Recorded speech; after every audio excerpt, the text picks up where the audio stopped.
अधिकारी तनातनी के बीच जो खबर आई कुछ दिनों पहले कि स्पेशल फ्रंटियर्स फोर्स वहां पे लद्दाख में फ्यूनरल ऑर्गेनाइज किया गया क्योंकि नीमा तेंजिन जो कि एक तिब्बती सोल्जर हैं, उनकी जान गई। कहा गया कि एक लैंडमाइन पर जो है उनका पांव पड़ गया। और ये लद्दाख के आप सदर्न पैंगोंगसो की हम बात कर रहे हैं।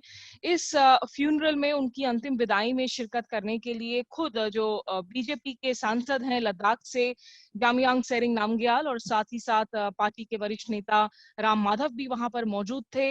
बाद में हालांकि राम माधव ने जो ट्वीट पर इस बात का जिक्र किया था उस ट्वीट को उन्होंने डिलीट कर दिया था।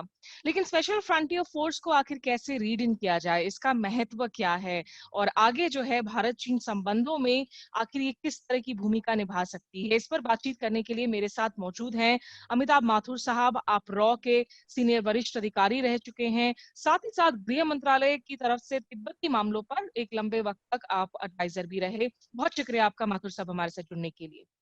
थैंक यू, धन्यवाद आपका। सबसे पहले तो अगर मैं शुरुआत कर सकूं कि इस बात का तो लोगों को आप खैर इल्म है कि 1962 में जो है स्पेशल फ्रंटियर फोर्स का गठन किया गया। थोड़ा सा अगर आप बता सके हमें कि ये क्या वजह रही कि ज्यादातर इसे जो है सीक्रेटिव फोर्स के तौर पर ही देखा गया, इसी वजह से इसके बारे में बातें नहीं होती थी, और इसके गठन के पीछे क्या मकसद था? देखिए, कि इसके बारे में बात नहीं होती थी का ये मतलब नहीं कि इसको कोई रैप्स में रखा गया है या कुछ, किसी ने नहीं पूछा, किसी ने नहीं बताया।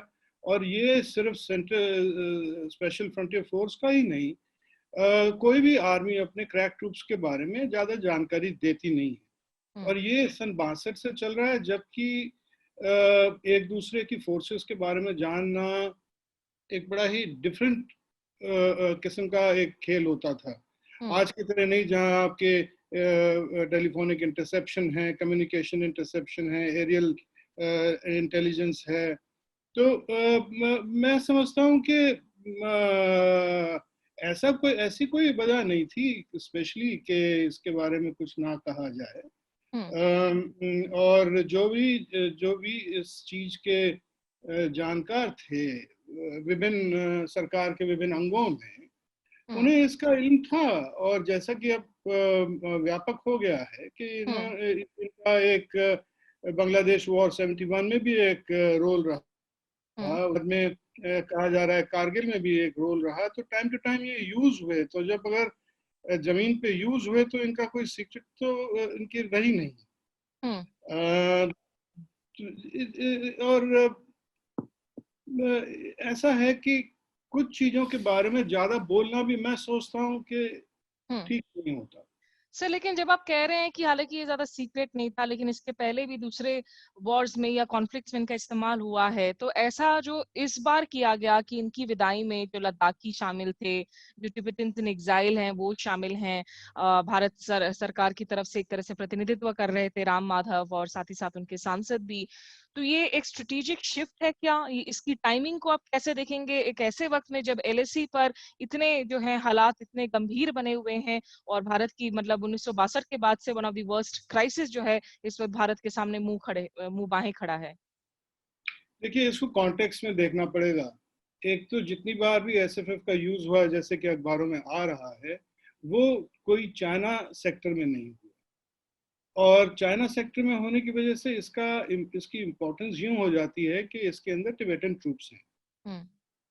और जो अभी चल रहा है, जो तनाव चल रहा है, जो हमारी फौजें एक दूसरे के सामने खड़ी हैं, वो पुराने इंडो टिबेट बॉर्डर के ऊपर खड़ी हैं। तो इसका वहाँ होना एक महत्वपूर्ण बात है, क्योंकि उनके सामने उनका पूरा अपना देश है, जहाँ से वो निकल के शरणार्थी बन के इंडिया में आए हैं।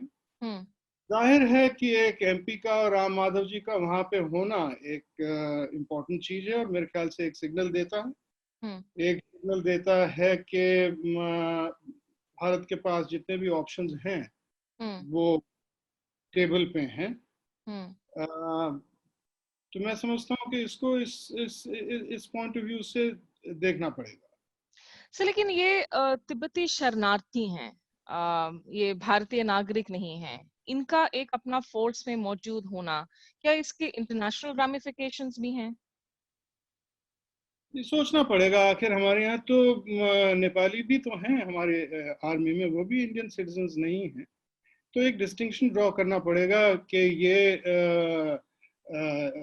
मैं समझता हूँ कि इंटरनेशनली इसको यूं नहीं देख सकते जैसे कि पाकिस्तान ने खड़े कर रखे हैं हिजबुल मुजाहिदीन या दूसरी तरह के मिलिशिया। ये मिलिशियाज नहीं, ये एक दायरे में काम करती हैं, ये एक रिस्पॉन्सिबिलिटी के स्ट्रक्चर में है, ये आंसरेबल हैं, ये मिलिट्री डिसिप्लिन में है। तो ये कोई मेरे ख्याल से इसका कोई इंटरनेशनल उस तरह का मतलब निकालना मेरे समझ में सही नहीं होगा। सर लेकिन क्योंकि भारत की जो नीति रही है चीन को लेकर, जो हम चीन की सॉवरेंटी ऑन तिब्बत हम उसे रिकॉग्नाइज करते हैं, हम वन चाइना पॉलिसी को जो है भारत मानता रहा है। ऐसे में इस तरह से जब तिब्बत का क्योंकि और दूसरी बात ये भी कहते रहे हैं कि जहां तक दलाई लामा की प्रेजेंस का मौजूदगी का सवाल है भारत में, वो एक स्पिरिचुअल प्रेजेंस है, उसकी कल्चरल रामिफिकेशंस है, उसकी कोई सियासी डोर मौजूद नहीं है। तो इससे क्या आपको लगता है इसका ये एसएफएफ के इस्तेमाल का जो खबर आई है, चीन से क्या फीडबैक मिल रहा है, खास करके तिब्बत में क्या फीडबैक मिल रहा है? क्या वहां सुगबुगाहट है? क्या वहां पे गुस्से की लहर ज्यादा नजर आएगी बीजिंग में इस एसएफएफ के इस्तेमाल के खबर के बाद? देखिए, चीन में तिब्बत में इसकी क्या प्रतिक्रिया हुई है या क्या वहाँ पे रिएक्शन हुआ, क्या इम्पैक्ट हुआ है तिब्बतियों के ऊपर, उसका मुझे कोई ज्ञान नहीं। लेकिन जाहिर है कि तिब्बत में आज चीन फोर्सिबली बैठा है 1959 से, जबकि दलाई लामा और करीबन 1 लाख तिब्बती शरणार्थी इंडिया में आए। तब से आज तक तिब्बत पे जो रिप्रेसिव मेजर्स चीन ने लगाए उसमें कभी अभी तक कोई ढील नहीं हुई। तो जाहिर है ये दर्शाता है कि चीन को अभी भी ये लगता है कि यहाँ पे कभी भी कुछ गड़बड़ हो सकती है। आपको याद होगा 2008 में ओलंपिक्स के पहले वहाँ पे बहुत वाइड स्प्रेड दंगे हुए, उपद्रव हुए। करीब 250 तिब्बतियों ने सेल्फ इमोलेशन किया है ये मांग करते हुए कि दलाई लामा वापस आए। तो मेरे समझ में जैसे जैसे इंफॉर्मेशन पर्कुलेट करेगी तो इस रेस्टिव रीजन में जरूर जो टिबेटन्स विद इन टिबेट हैं उनको एक उत्साह मिलेगा, उनको एक नई एनर्जी मिलेगी। अब ये देखने की बात है कि ये हमारे तिब्बतियों के या चीन के इंटरेस्ट में है कि ये वायलेंट हो या नॉन वायलेंट रहे, वो एक अलग बात है। लेकिन जाहिर है इसका एक इम्पैक्ट तो पड़ेगा। इससे चीन कितना घबराएगा या चीन कितना इससे इफेक्ट होगा वो कहना मुश्किल है। मेरे ख्याल से सिर्फ एक सिग्नल से ये पर्याप्त नहीं है। सर एक फॉलोअप जरूर करना चाहूंगी, क्योंकि अभी जैसा आपने एक सफाई दी और ये जरूरी हो जाता है कि आप इन बातों को थोड़ा और साफगोई से कहें, क्योंकि एक धड़ा है जो सवाल पूछ रहा है कि भाई ये तो आपने मिलिशिया, जो आपने कहा कि मिलिशिया नहीं है क्योंकि एक फौज के अंदर का हिस्सा है, अनुशासित है। लेकिन लोग ये भी पूछ रहे हैं कि भाई अगर कोई भारतीय शरणार्थी किसी और देश में जाकर वहां की सेना का हिस्सा बनते हैं और अगर इस तरह के हालात बनते हैं, युद्ध की स्थिति, क्या ये दूसरे देश की संप्रभुता पर हमले का सवाल उठता है यहाँ पर? नहीं, मैं ऐसा कुछ नहीं समझता। और अगर कोई भारतीय किसी और देश में जाके इस तरह से कोई फौज में शरीक होता है तो वो तो उस देश की देखने की बात है, उसमें हमारा कोई लेना था। राइट। तो सर यहाँ पर आगे जो है तिब्बत जो जहाँ तक तिब्बत की भूमिका है भारत चीन संबंधों में, खास करके जब मोदी सरकार आई तो उन्होंने जिस तरीके से जो लॉपसांग सांगे को इनवाइट किया अपने स्वेरिंग इन सेरेमनी में, शुरुआती रूप में एक हाइज नजर आए। उसके बाद लगा कि नहीं, थोड़ा सा सरकार जो है खुद को डिस्टेंस कर रही है, खास करके जब इनफॉर्मल समिट्स का दौर शुरू हुआ नरेंद्र मोदी शी जिनपिंग के बीच में, कुछ सर्कुलर्स जारी कर दिए गए कि भाई धर्मशाला में जब 60 साल का एनिवर्सरी हो रहा है दलाई लामा के भारत आने का, तो उसमें जो है बहुत ज्यादा सरकारी नुमाइंदे शामिल ना हो। क्या कोई क्लैरिटी है इस वक्त गवर्नमेंट की तिब्बत पॉलिसी पर, या आपको थोड़ा सा बैकवर्ड फॉरवर्ड मूवमेंट्स जो है बार बार करते हुए नजर आ रहे हैं? नहीं, आप सही कह रही हैं, कोई क्लैरिटी मुझे नजर नहीं आ रही है। और ये बैकवर्ड फॉरवर्ड मूवमेंट जो है ये सभी को कंफ्यूज करता है, ये चीन को भी कंफ्यूज करता है और सबसे ज्यादा टिबेटन्स को कंफ्यूज करता है। आपने सही कहा कि 2014 में जब नरेंद्र मोदी जी की स्वेरिंग इन हुई तो लोपसांग सांगे ही नहीं, दोलमा ग्यारी जो उस वक्त कालोन होम थी, उन्हें भी इनवाइट किया गया। उसके बाद में शी जिनपिंग आए। शी जिनपिंग आने से पहले एक पेमा खांडू ने भी, वो अरुणाचल प्रदेश के सीएम ने भी, उन्होंने जो रेफरेंस दिया था, कहा कि हम तिब्बत के साथ बॉर्डर शेयर करते हैं 2017 में, हम चीन के साथ शेयर नहीं करते हैं। तो यानी कि आप तिब्बत की जो है बात कर रहे थे इंस्टेड ऑफ चीन। मैं वही आपको बता रहा था कि ये बैकवर्ड फॉरवर्ड जो हुआ, शी जिनपिंग जब आए 2014 में आए शायद, या कब आए पहले, तो उसके हाँ। पहले दलाई लामा की प्रधानमंत्री से भी भेंट हुई। हम्म। और फिर उसके बाद में, क्योंकि तिब्बत पे जो भी हम देखते हैं वो चाइना के पृष्ठभूमि के रिलेशंस की पृष्ठभूमि में होता है। हम्म। तो बैकवर्ड फॉरवर्ड का ये दायरा चलता रहा। आपको याद होगा 2016 में करमापा को अरुणाचल की विजिट करी, मैं साथ था उनके। 2017 में दलाई लामा अरुणाचल गए। उसके बाद में ये सर्कुलर इश्यू हो गया कि इनकी जो 60th anniversary thank you India का प्रोग्राम है, इसमें ज़्यादा शरीक ना हो। सर्कुलर होने के बाद में सरकार को लगा कि ये तो गलत हो गया, तो उसको रेक्टिफाई करने के लिए राम माधव, महेश शर्मा, किरण रिजिजू, ऑल पार्टी का डेलीगेशन वहाँ चला गया। फिर दलाई लामा को जम्मू यूनिवर्सिटी के कन्वोकेशन में इनवाइट कर लिया। तो ये सरकार ने जो है, अभी तक कोई स्पष्टता नहीं है कि हम क्या करना चाहते हैं, क्या नहीं करना चाहते हैं। लेकिन ये जरूर है कि अब ऐसा लग रहा है, जो कि संदेश जिस मिलिट्री ऑनर्स के साथ फ्यूनरल से जाता है, कि तिब्बत के इश्यू पे जो कि हम चुप रहते थे ताकि एक वो इरिटेंट ना बने इंडो चाइना रिलेशंस के अंदर। और वो बिल्कुल वाजिब है, क्योंकि कोई भी कंट्री नहीं चाहेगी कि एक इरिटेंट रिलेशंस को इम्प्रूव होने में बाधा पहुंचाए। वो मेरे ख्याल से अब एक चेंज आ गया है। आगे देखने की बात है कि इसको फॉलो अप हम किस तरह करते हैं। सर, लेकिन इसमें भी अभी मैं लेख देख रही थी पूर्व विदेश सचिव और प्रधानमंत्री के पूर्व सलाहकार रहे श्याम शरण का। उनका हालांकि एक अलग टेक है। उनका कहना है कि आप ये एक हाई स्टेक्स गेम है चीन के साथ में, और चाइना जो है वो आपसे ज्यादा माइटी है। जब इस तरह के आप एसएफएफ का इस्तेमाल करते हैं, या आप एक तिब्बत कार्ड को लिवरेज के तौर पर इस्तेमाल करते हैं, सियासी मोहरे के तौर पर इस्तेमाल करते हैं, तो इसमें जो है भारत के लिए जोखिम ज्यादा है, और ये सही नहीं होगा। आपकी सोच क्या है उस पे सर? देखिए, मैं कुछ हद तक उनके साथ सहमत हूँ। और सहमत यूं हूं कि मेरे ख्याल से श्याम शरण जी के आर्टिकल का बेसिक मैसेज ये है कि अगर आप कुछ करना चाहते हैं तो एक वेल थॉट आउट पॉलिसी और उसकी इम्प्लीमेंटेशन को सोच के आप आगे बढ़ें। ये जो एसएफएफ का यूज है इस उम्मीद में कि तिब्बत में तिब्बती इससे कुछ उत्साहित होंगे या चीन घबरा जाएगा, इससे कुछ नहीं होगा। ये कोऑर्डिनेटेड पॉलिसी होनी चाहिए। जहां तक चीन के साथ हमारा ये जो टेंशन चल रहा है, तो जाहिर है कि चीन के पास में जो पावर, इकोनॉमिक मिलिट्री पावर है, हमसे कहीं ज्यादा है। लेकिन इसका ये मतलब नहीं कि हमारी मिलिट्री उनसे कोई स्टेज पे कोई कम पड़ेगी, बल्कि भारी पड़ेगी। तो मेरी समझ में श्याम शरण जी ये कहना चाह रहे हैं कि सिर्फ ये काफी नहीं है,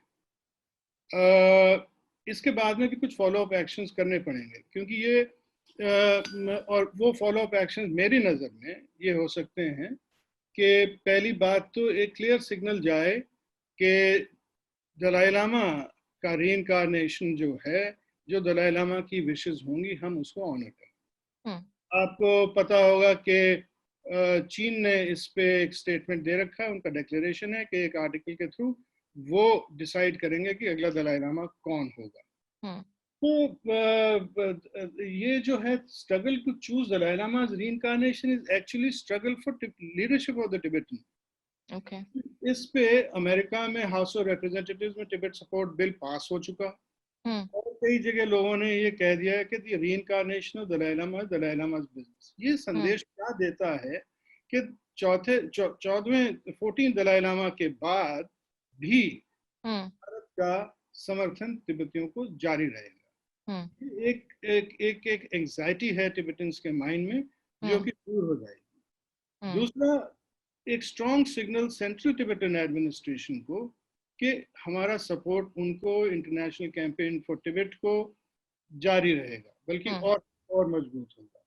तीसरा, recognising the Tibetan struggle as a civilisational one, क्योंकि इसमें इंस्पिरेशन जो टिबेटन्स को विद इन टिबेट है वो अपने रिलीजियस लीडर से आ रहा है।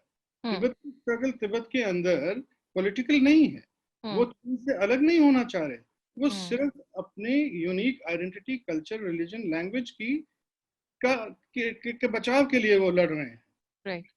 तो रिलीजियस लीडर्स जो हैं उनको एक पेज पे भारत को लाने की आवश्यकता है। अगर ये स्टेप्स हम लेंगे तो ये थोड़ा मीनिंगफुल होता है। लेकिन सिर्फ एक टिबेटन के को मिलिट्री ऑनर्स के साथ क्रिमेट करना या किसी महत्वपूर्ण व्यक्ति का वहां होना ये काफी नहीं। सर, तो आखिरी 2 सवाल आपसे पूछना चाहूंगी। रह रहकर आवाजें उठती हैं कि दलाई लामा जी को जो है भारत रत्न से नवाजा जाए। इस पर आपको आपकी राय क्या है और इस पर क्या सरकार को एक फैसला करना चाहिए? देखिए, मेरी समझ में तो दलाई लामा जी को आज से पहले कभी भी भारत रत्न दे देना चाहिए।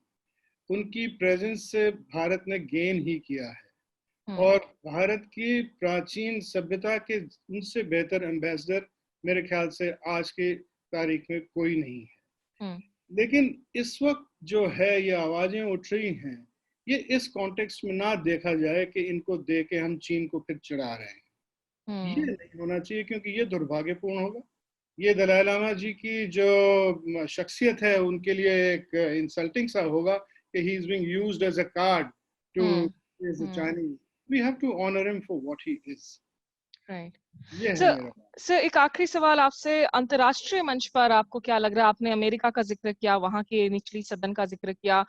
ब्रिटेन में भी एक डिबेट चल रही है, आर्टिकल्स लिखे जा रहे हैं, क्योंकि ब्रिटेन इसके पहले अब तक जो है सुजरैनिटी शब्द का इस्तेमाल करता था, जहां तक चीन और तिब्बत के कंट्रोल का शब्द है। 2008 में उसे बदलकर सॉवरेनिटी या संप्रभुता के शब्द का इस्तेमाल किया जाने लगा। क्या आपको लगता है यहाँ पर अगर ब्रिटेन भी अपनी पॉलिसी को बदलता है तिब्बत को लेकर, क्या रवैया क्या होना चाहिए अंतर्राष्ट्रीय इस तरह के मुल्कों का?